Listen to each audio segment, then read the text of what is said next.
రైతు సోదరులందరికీ నమస్కారం. ఈరోజు మనం చూస్తున్నటువంటి ఈ వెరైటీ స్పెయిన్ అగ్రిటెక్ కంపెనీ వారిది నూతన హైబ్రిడ్ వరి వంగడం. ఈ వంగడం ఒక గొప్పతనం, ఒక మొక్క వేయటం జరుగుతుంది. ఒక దుబ్బుకొచ్చి 40 నుంచి 45 పిలకలు రావటం జరుగుతుంది.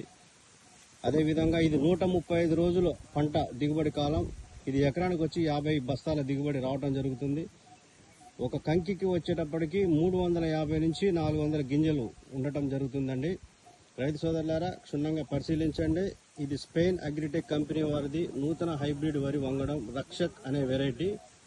మీకు ఈ వెరైటీ గురించి ఇంతగానో ఎందుకు చెప్పడం జరుగుతుందంటే, ఆల్రెడీ ఈ కంపెనీలో వచ్చినటువంటి ఒక హైబ్రిడ్ మిరప విత్తనాల గురించి మీరు వినే ఉంటారు. పుష్ప అనే రకం ఏ విధమైనటువంటి సంచలనాన్ని సృష్టించిందో మీ అందరికీ తెలిసిన విషయమే. అదేవిధంగా ఆ కంపెనీలో రీసెర్చ్లో భాగంగా కొత్తగా మార్కెట్లోకి ఇంట్రొడ్యూస్ చేసినటువంటి వరి వంగడం రక్షక్ అనే వెరైటీ. ఇది 135 రోజుల పంటకాలం. దీని పంటకాలం